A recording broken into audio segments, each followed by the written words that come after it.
All right, so I want to get back to one of my predictions I made before the season started, actually. One of my predictions that I made was about JT Sanders.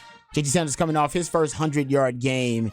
I got to go think it's the last time a tight end had 100 yards at Texas, too. It's been a while. I got to go do that research and find out last time we had a tight end with a 100-yard receiving game. I'm sure it's probably happened somewhere, more recently than I'm thinking, but it's been a while. And it was the first one for JT Sanders. One of my predictions for JT Sanders was that he was going to lead the University of Texas as the most statistically prolific tight end in school history. And the 100-yard game, that's perfect to kind of put him on that path. Now, let's look at his season last season. He had 54 receptions. That was the most by a tight end in a single season in program history, so he was already there. He had the second most yards receiving for a tight end in a single season with 613. The record for most receiving yards in a single season for a tight end is 637.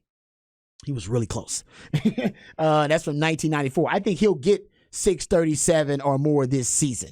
All right, I think he'll be right around there or better. The Texas record for most touchdown catches in a single season by a tight end is 8 by Pat Fitzgerald in 95. JT Sanders had 5 last season. Now he doesn't have one. He's got 1 this season. He's got 1. Didn't get 1 in the Bama game, even though he had 114 yards receiving. Didn't get in the end zone, but I do think he could come close to 8 touchdowns. That's hard for a tight end, though, especially in Sark's offense. And remember, Sark says his offense, tight end is the second most important position behind quarterback. And in my research, I don't think Sark has had a tight end as physically gifted as JT Sanders. So that's another record that he's close to. David Thomas owns the record for most catches for a tight end in a single game and in a career. Single game is 10. So honestly, he'll never get 10 receptions in a game because Sark has too many weapons in his offense. So I don't think he'll get to that one. But most catches for a tight end in a career, he had 54 last year. That's 98 by David Thomas. I think he actually can get that record. That's another one I think he can get. If you look at most receiving yards in a game for a tight end, 149 by Jermichael Finley.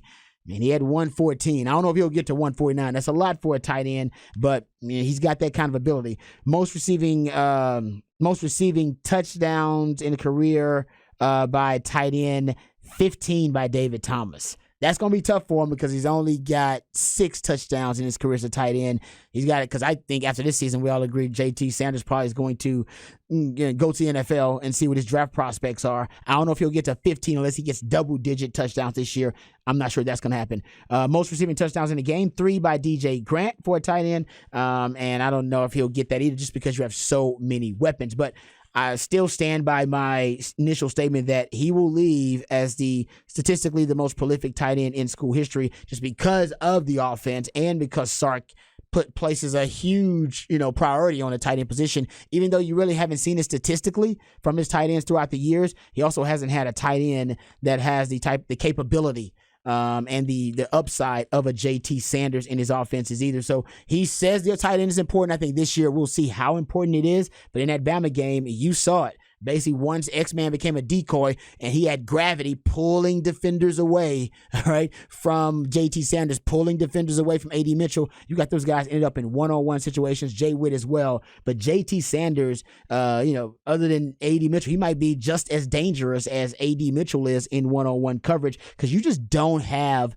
a linebacker or a safety that really matches up. You're probably going to be best off putting your nickel back on JT Sanders, but then who the hell's covering Jay Witt? Right. Your 4th best cornerback or something like that. So you are just presented with so many challenges with JT Sanders on the field. And I remember when Texas couldn't find a 5-tool tight end after Jermichael Finley left, and it was because of injuries and different things. And I would always compare the tight end position to it being an endangered species on the 40 acres. You just couldn't find a good one no matter how well they recruited. They just couldn't figure out the tight end position.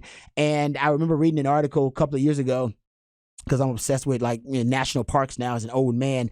In Yellowstone National Park, been there. Oh, I know. Now, no, I went to Glacier and now I'm like hooked. Now I do research on national parks and I want to go there. So Craig Way's kind of got me into it a little bit too because Craig Way likes to travel. But anyway, I was reading an article about Yellowstone National Park and about the wolves. They reintroduced the wolf population there about 25 years ago, and now they're seeing like the ecosystem bounce back as a result of that. Basically, when they eradicated the gray wolf there, which was I think in the 1920s, basically they killed them all for different reasons. By some people saying that they were attacking their cattle and their livestock, and they became an endangered species basically. And after they reintroduced the wolf back into Yellowstone, they saw the ecosystem recover.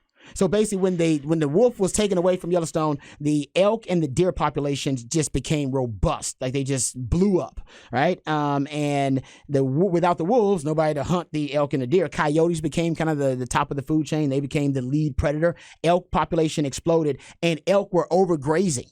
All right, so instead of them moving around to avoid predators, they were just overgrazing on willows and aspens. And without those trees, those willows and aspens, the songbirds didn't have homes, because the elk were overgrazing on all of the places where they would build their nests. And so the songbirds, their population declined. Beavers, their population declined too, because they couldn't build dams, which were their homes. And the dams actually provided shade to the waterways in the park, in Yellowstone National Park. So the fish actually, who were accustomed to a certain temperature in the water, they would die as well when the water temperature got too hot. So you just saw this cascading effect on the ecosystem, all because they eradicated the wolf, all right, from Yellowstone. And then when he came back, they saw all these things recover. They had the beaver population went from having, I think, like 4 colonies. Then they got 9 to 10 to 12 different beaver colonies. So it's just all these indirect consequences that basically have reintroducing that gray wolf, that predator, into the ecosystem had such a positive domino effect all throughout. And I think the same thing is true for the endangered species that has become the tight end on the 40 acres. Reintroducing him, that 5-tool tight end, JT Sanders, back into the Texas offensive identity has really, it's caused a positive domino effect, a butterfly effect all throughout the offense. And now every aspect of that offense is now thriving as a result of now having that tight end position thriving at its highest level. Well, and that, to me, that's, we talked yesterday to Jerry Hamilton of Inside Texas and the recruiting effort and how it's tough, the uptick you get from an Alabama win. You feature the tight end, you can then recruit tight ends, Rod. Amen, brother. Sark has already shown the ability to recruit receivers at a high level, quarterbacks at a high level. They've rebuilt the offensive and defensive lines.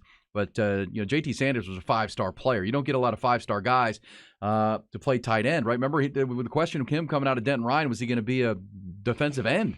Was he going to come off the edge? And they convinced him to kind of redshirt his freshman year as a 5-star, learn the position, and now he's flourishing. And as you said, he makes them, when they're clicking, almost uncoverable or undefensible, indefensible. And typically teams who are that good and prolific offensively, it's the tight end that really becomes the difference, right? You're going to look at those really David Thomas, prolific tight ends. Yeah, they are. David Thomas, when he was with Vince Young and all that talent, you just had it, 10 catch games, 12 catch games, because they're matchup problems. And you have so much fear of the other positions, and then in Vince's case, him taking off and running, that your tight end becomes just a mismatch nightmare. Yep. And I think JT Sanders in that boat here with the Longhorns right now. And Sark moves him around. He moves around more than any tight end in the country. As a matter of fact, he moves around probably more than any skill position player in the country when you look at pre-snap movements and shifts. And that's all about Sark trying to manipulate and find a matchup.